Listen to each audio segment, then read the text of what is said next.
Welcome all, good evening. I hope all of you are doing well, observing that state of the pandemic and so forth. And please don't be in panic. It is temporarily, but it also is a great opportunity for us to grow, great opportunity to gain that in awareness, instead of speaking. No? And you are in retreat, but you are inside, but you're much better and great opportunity for growth. So, following the instructions and whatever you have been um, educated to do, distance, wash the hands, not touch your face. If you go outside, make sure you wash the hands all the time. Those like me inside don't go anywhere. So at least in that bubble is a little protected, but even that needed to take care, need to prevent it, you know, and also taking care of your mental health, peace, harmony, tranquility. So take advantage of that stage to be a retreat in the knowledge. Watch out your inner patterns and the stories to discover, you know, do a little self empower to yourself to release that inner potential and so forth. Today, uh, again, we're gonna go back as we started last week. It's three-part series. We're talking about the meditation itself. So how to transform our difficulties in the personal growth. There are a lot of things. I mean, really unbelievable in how many things we can do.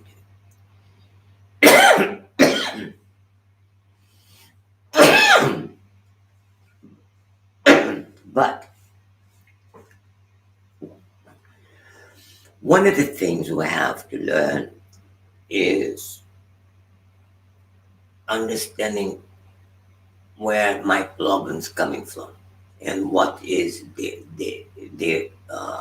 stopping blockings, which oh, something got into my throat. I think it was a little cup of tea, just a little sip. So this our stopping block, which blocked me for not understanding, because we are so grasping so many news, so many information, don't know how to process that. So we need to change a little bit that language into that, and need to reflecting things which maybe now doesn't make sense, but if you continue to thinking, reasoning upon, will bring more clarity to us. For instance, how we transform the difficulties into a personal growth. Then we need to understanding that it's not going like the click of a finger, magical wand. It's a walk. But the main walk is not a physical walk, it's a mental walk. A mental walk to understanding statement like that, which I did for all of you, thinking and having reflection during this week. Happiness and suffering depends on my mind, in our mind, from our interpretation. They don't come from outside. They don't come from others. So they all our happiness and all our suffering are created by ourselves, by our mind.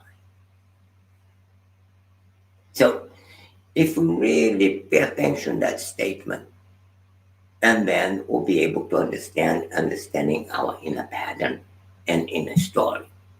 So why is that? Because the whole thing is based upon that inner pattern we have, that inner story, which creates our personal version of reality.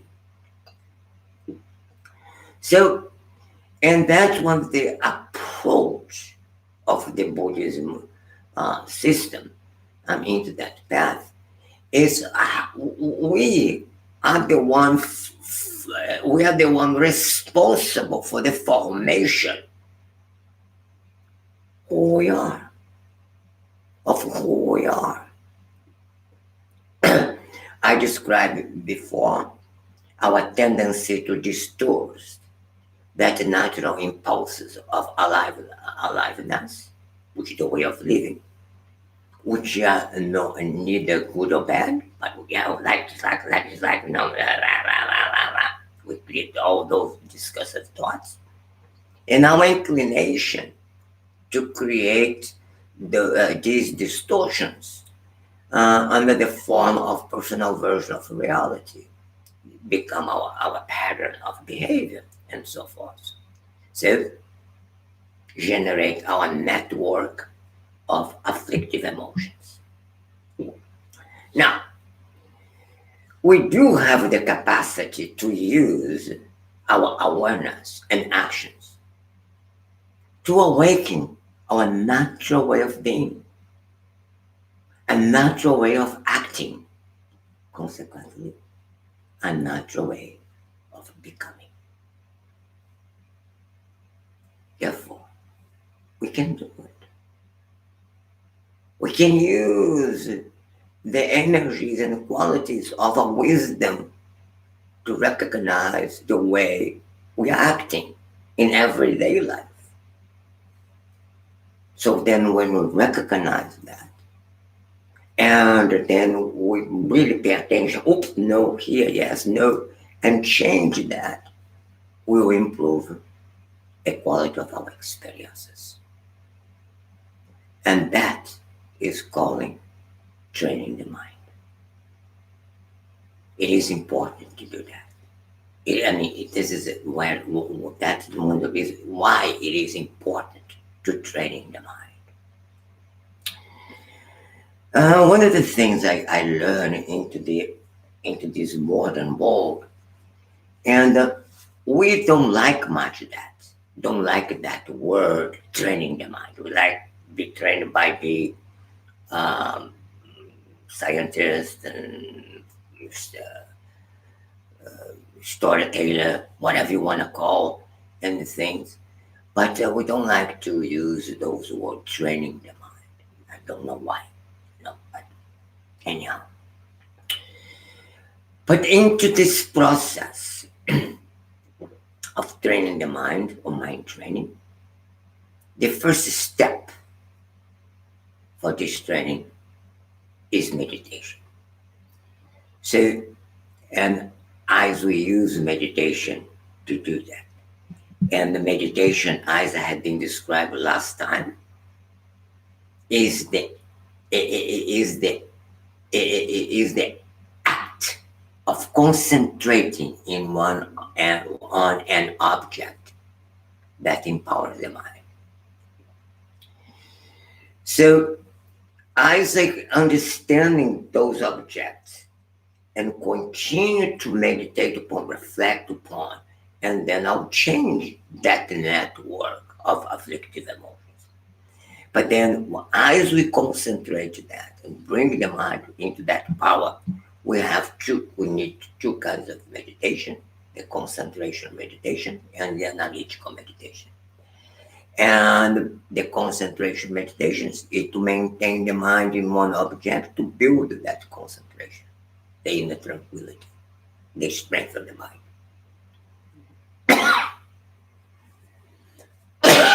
Whoa. And then we'll have the conditions to engage into the analytical meditation, meaning stay in object as we're reflecting, as you're reasoning into those topics. which will improve our knowledge and our growth. So, into that point, let's meditate. Let's do our meditation. And the meditation today will be meditation on calming the mind. Sit peacefully. You are in this position. Calm your mind. Focus in your breath. Inhaling, exhaling, inhaling, exhaling, peacefully and calm. Your mind wandering, bring the mind back. Concentration into your your nose, nostril. So you're inhaling, exhaling, bring that. That and that agitation, as you bring the mind back, that will reduce your agitation, your mind agitation. Consequently, reduce the level of your stress. Let's do 5 minutes meditation into that. That's the first step.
Very good.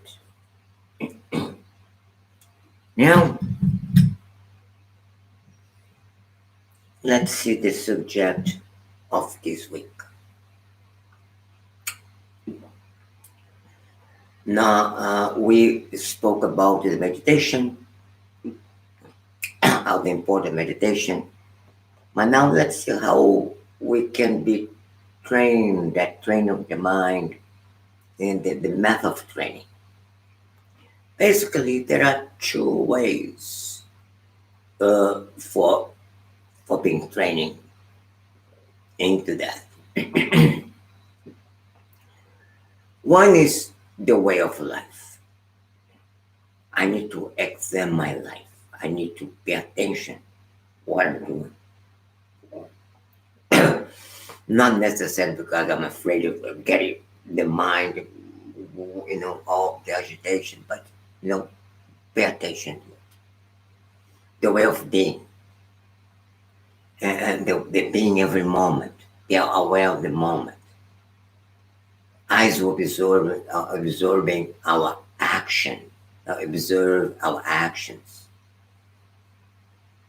my emotion reactions. And then slowly, I will become aware of my inner patterns, my inner stories, and my personal version of reality, and the reality of my experiences.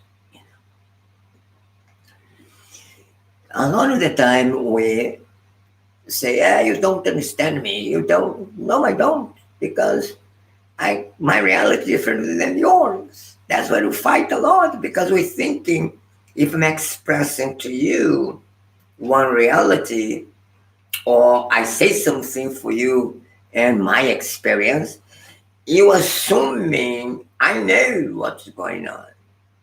Basically, don't. People don't. So even the professional psychologists and psychiatrists take time. The psychoanalysts take time to unfold the whole bad network of cases, become a traumatic, become afflictive. Just talk sometimes doesn't reflect much, doesn't do much. Yes, I mean, you need to be guidance and so forth, but not just the talk. A combination, so many other aspects into that. Bring into that.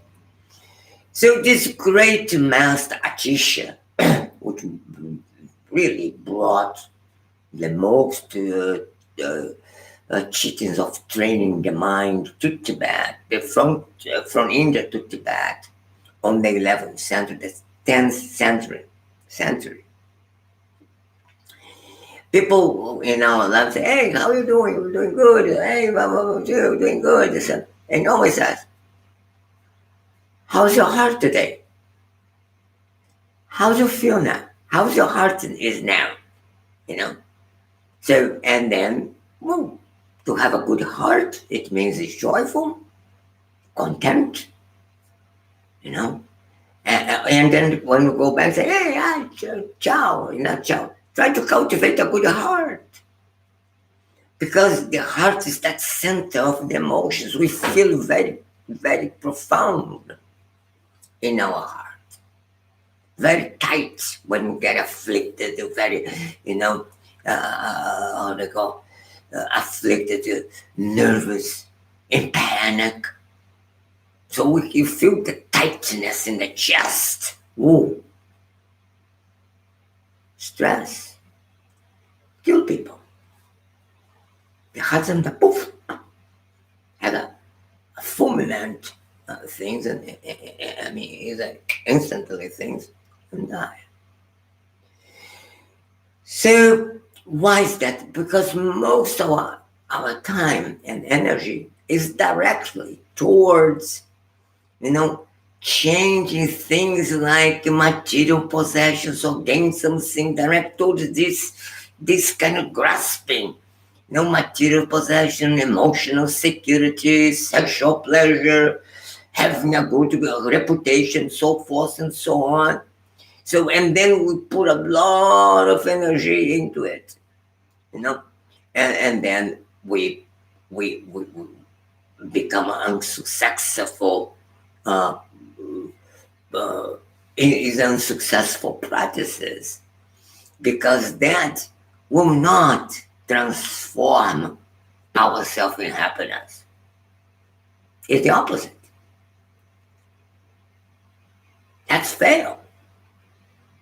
And then bringing us in the more in stressful situation.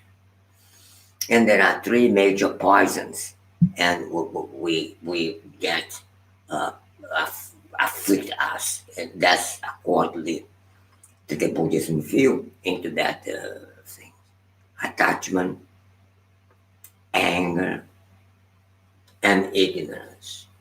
That ignorance is the way we ignore that potential we have, and by have that it's not easy. It's your fault and authority, but you forgot those three fingers pointing towards me, my inner pattern, my inner story, and then this little one, that's the ignorance, which you try to ignore that potency we have. So basically, our real fulfillment is not found in those three practices: the process of attachment, anger, ignorance. No. Happiness is a state of mind. Consequently, the source of all happiness belongs and resides into that mind, into our mind. External conditions never bring the ultimate results for us. So there are many thinkings, many thoughts, and that's where those little thoughts here and there, and that's where the method, how to transform the mind, how to bring the mind, how to put that into the context, which are reasoning, and then I say, whoa, I need to change that. But we don't. We don't reasoning who we are. We say, I am that way, accept me that way, and we discuss, we fight, and I try to convince you my stuff, rather than be peaceful and thinking, and then we try to engage into the method transforming the way we're thinking, the way we're doing. So we never think that, well, I have this wonderful body now. I have now, I'm free to condition, I'm happy, and I'm healthy, and so forth and so on.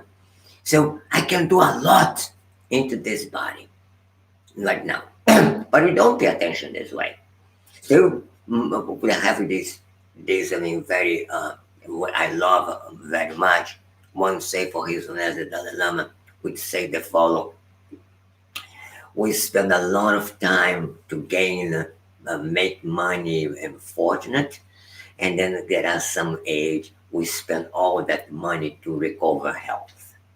We live as if we never will die, and we die as if we never have been lived. So we don't have the experience. So we need to do something to make our mind more meaningful. And that mindfulness into that is the meditation, is that state training the mind and so forth. So if you really engage into pacify the mind of that wandering and bring the mind back as the concentration gets strong, and then we'll be able to engage into the instruction of investigating.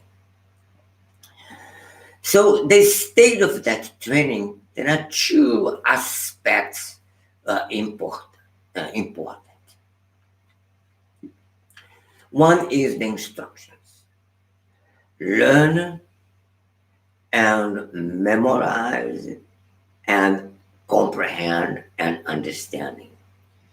So, and that the learning is for receiving those teachings for a special teacher. Uh, Receive the commentaries, give the proper instructions, and then retain that. So we will receive one thing and enter here, or go to the other side, or you never enter. So that's the example. Eyes our motivation, clarity. That's the three cups. I want to serve tea for you. Your cup is upside down. I cannot pour the tea because so you're not able to. You don't want to listen. You don't. You go with this. What am I doing? You don't have motivation with that. Secondly, is you come and then okay, put the cup up, and then yet the cup has a hole in here. It means as much tea you put on, things going out. It means the follow. I come, I listen, I don't retain the instruction. Then what he said? Do you remember? I don't remember. But doesn't understand. Especially people receiving teaching from me. My language, my expressions, what he said, my accent, doesn't have difficulties. Uh, and the third, if you can listen, you can hold into that. The best tea coming in, but the mind is polluted by visions, by ideas. Into that. That's what we need to investigate it. And then, as you retain that, then we go to the second part. And the second part, that investigation, is the way to cleaning the, the mind from those patterns, those inner stories into that. But then, when you start to meditate, we have 5 obstacles. 5. First, laziness. Today's Friday. No, meditation will start Monday. Is better. Monday comes, Monday goes. I never meditate. No, the procrastination. Other is, you know what? It's too complicated. I can't do it. It's complicated. Can you have a little something for me?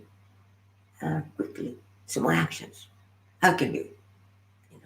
Hey, blowing me. To clean up my inner thoughts. And the third part into that is laziness, consider laziness.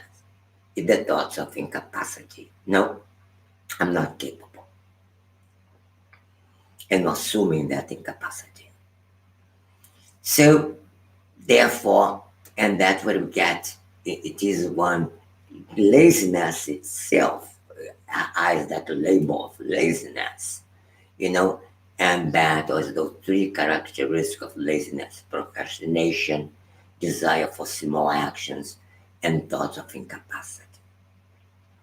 Then the second one is the forgetfulness. So in other words, what's the instruction? We don't retain. So that's the reason many times I repeat over and over and over and over. As I repeat, something clicking in. And then 2 things. Eyes is there, your motivation, then that start to move.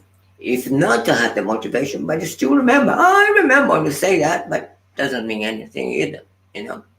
But then the forgetfulness is that's the reason I say over and over and over again, for you not forgetting the instructions and what those essential instructions is. The third part into that, and the third obstacle is the forgetfulness, the interruptions. Excuse me, the interruptions. Because as you try to concentrate, the mind, boom, wandering. The mind wandering. And then we get there. That pizza was great. So how many people meditate right now? The favorite restaurant, they cannot have any, they cannot go. The food they want to do, whatever, whatever. Right? So you meditate, but then the mind wandering. Go to all those places. So, and that's the interruptions. So, and because those interruptions, we have the fourth fault is we not apply the medicine. It means to bring the mind back, to apply the solution to okay, interrupt, back, interrupt, back, interrupt, back. And that is very much and into the process of meditation, those two obstacles we need to apply that very strongly. It means is perceive the interruptions and bring and apply the opponents. Bring the mind back to the object we concentrate. And the fifth one is along the line want to become too narrow, the mind, and then we need to relax the mind a little bit into that. But right now, don't worry about that because pretty much is none is just alert into the text for you have to memorize that later on. You need to deal with that when you get more skills into that. So. And then this is one the meditation of concentration. You need to put the mind, concentrate into that object to bring that tranquility, strength the mind, and apply the antidotes for those 5 obstacles we have. We need to bring the mind back, interrupt because the mind wants back, mind back. That's the drill. It's very simple. At the same time, very, for us, begin time consuming, not good. We don't feel good. The body aches, everything aches. But when you get in there, I'm sitting here for people have to take me out of the seat because otherwise I stay here. So comfortable, mind rest, everything wonderful. So in order to apply those remedies, you have those 5 problems, you have 8 remedies. The laziness itself needs 4 actions to counteract it. And with that laziness, first, you have to have trust, faith into the system, into those systems. Secondly, you need to make a commitment, determination. I'm going to engage in meditation. Back. The mind's wandering back. That's the meditation. And then, with that determination, generate that perseverance, the enthusiastic effort to be in that. Do it. Do it for joy. Do it with determination. Bring the mind into that state. Bring your self-commitment into that path. And then, consequently, the 4th one is the tranquility, the pliances. The mind becomes calm into that. So, in relation to the forgetfulness, become mindful, constantly attention to the object, You don't forget the objective, don't forget the instruction, and you be there. And then, in relation to the interruption, be aware. Our awareness. Take note. Interruption, boom, and then you bring the mind back. Bring the mind back. Bring the mind back. And then that will increase your capacity of investigating when you are applying immediately the opponent, and then you investigate why and so forth, and you notice the whole thing and the very end, and you have a very these late things to pay attention because you're growing naturally, and that's the equanimity. You let the mind stay into that.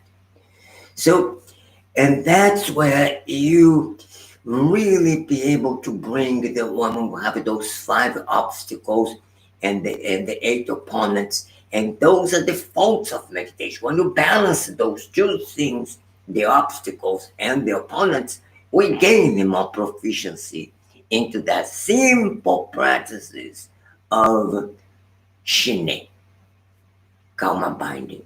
Mind is a binding into the object. Well, fundamental question is, how long will it take? Depends your confidence, depends your determination, the applicability, depends your effort, your enthusiasm, and then depends on how into this process you apply tranquility, you cultivate more that inner strength to do so. And then you become a little more mindful, or become aware of your interruptions. And then you start to engage more and quality into the analytical meditation for doing your investigations, and consequently the applicability and the equanimity into this process. So that is meditation. That should be the purpose of meditation. A lot of people do meditation by, iPhone and these things and put it there, don't know because somebody else is doing, and is the word of the day and so forth. They don't understand what the purpose of the meditation is. The worldly concern. And then they try to meditate because the biggest problem they have is my suffering or frustration, burnout. But you think just put it there, no. Because you need to override those worldly concerns. We need to override that inner patterns and inner stories. Consequently, frustration comes. We drop out. So then we're not able to fulfill our intent to be happy, because the other will take it. The others will consume us. So, and then you become frustrated, you drop out, and this doesn't work, this is not for me, and then in many ways, many of those applications, the guy get money because of the application, you have these stories and keep going, but you'll never be able to get to the proper way to do it.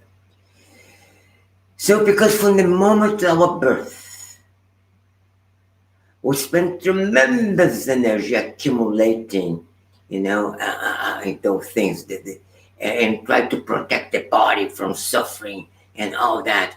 But we don't understanding what now, what's the purpose of meditation into that. Meditation is a method to engage our mind in virtuals. The more familiar we are with this virtue, the calmer and the more powerful the minds become. Again, in the heart of that process is the instructions we call the Dharma. The heart of the Dharma, in such a way, the instructions, is that meditation. So the heart of that instructions is the meditation. Why? Because then I have the topics in which I'm going to reflect, to refute those inner stories, inner pattern, which lead me into confusion, suffering, stress, and so forth. And that's where I need the meditation. That's why meditation is the heart of those instructions. I can receive instructions, but if I don't meditate to bring the to bring the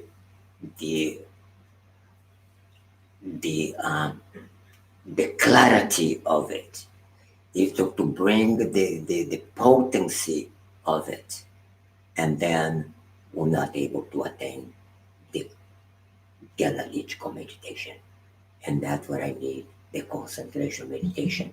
I need both.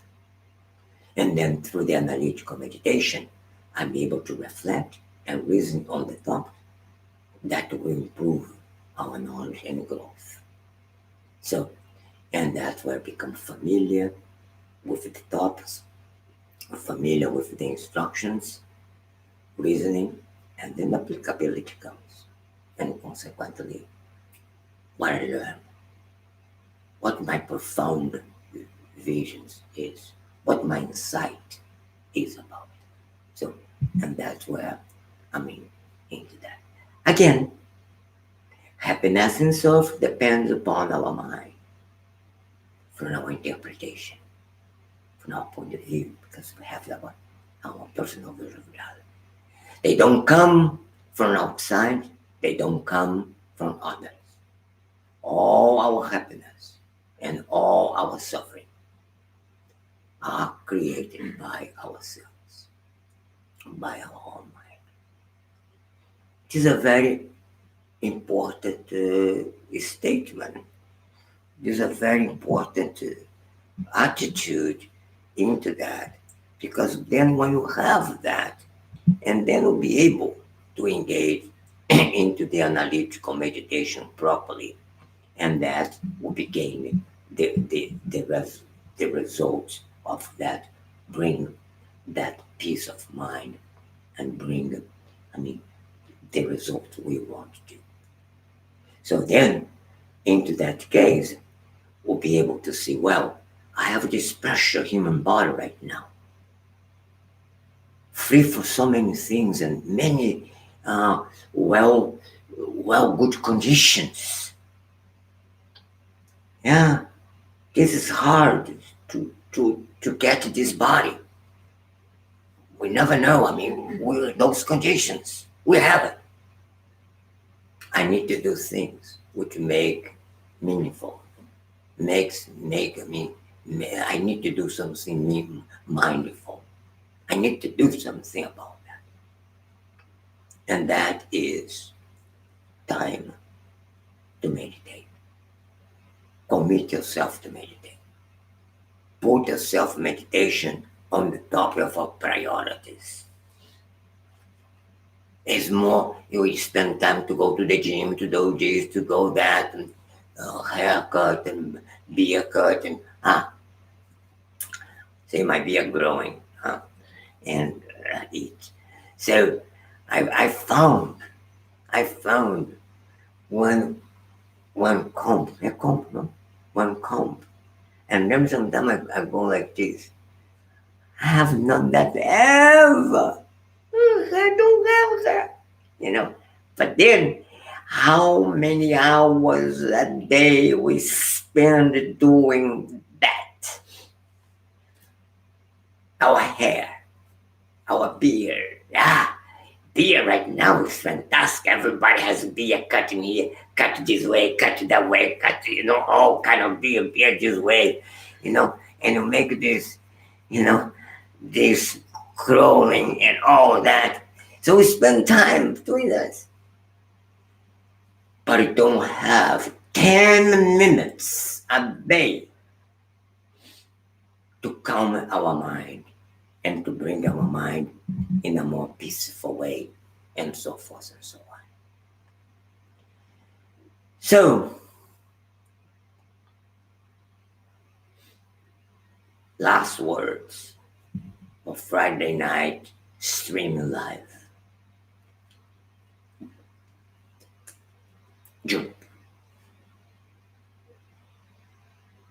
Juniper, it is a school traditional. It is an ancient tradition in modern world. Try to bring all that knowledge, all those really, what I'm saying is the teacher said, Buddha Shakyamuni said, then Nagarjuna said, Shantideva said, and then came to Tibet. From Atisha transmit for Drompa, and Drompa move on the Kadampas and many other masters, and Lama Tsongkhapa composed, one unbelievable text they call the Lam Rinpoche, the graduate state to enlightenment, to graduate state to awakening into that.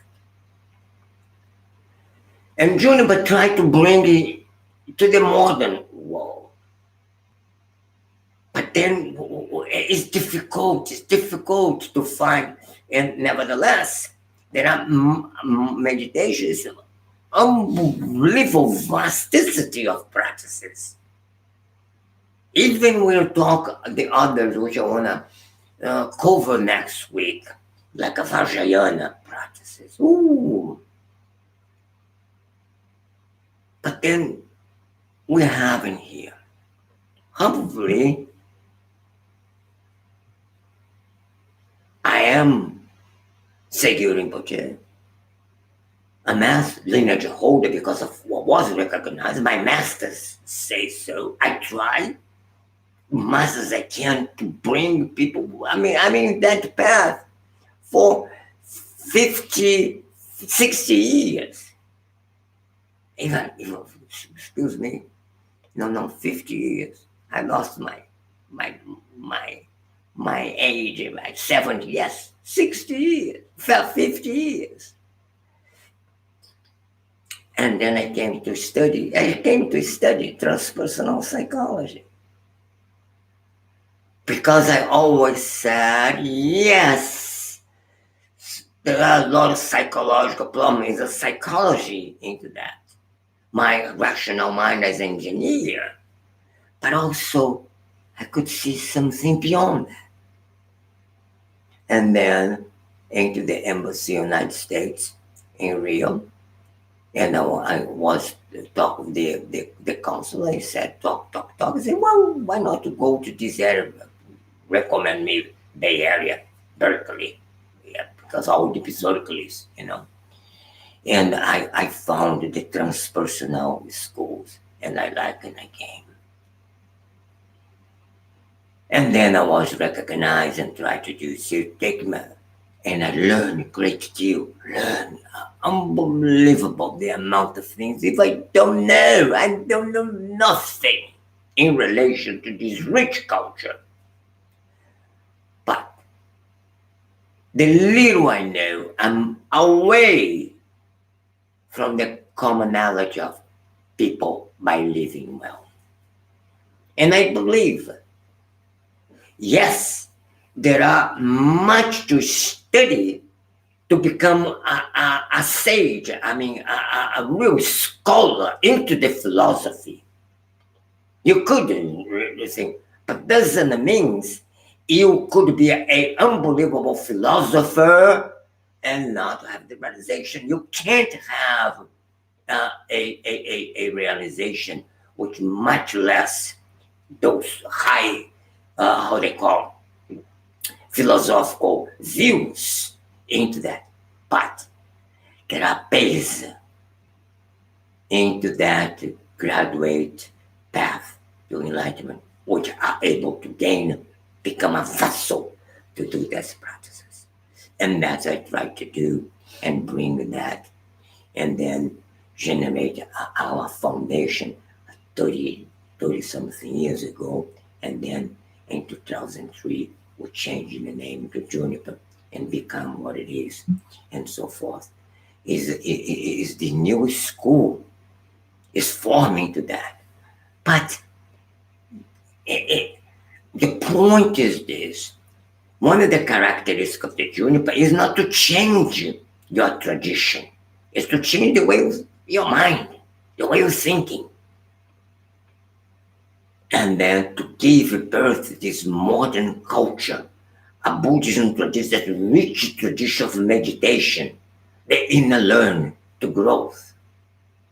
But you need to get want to growth.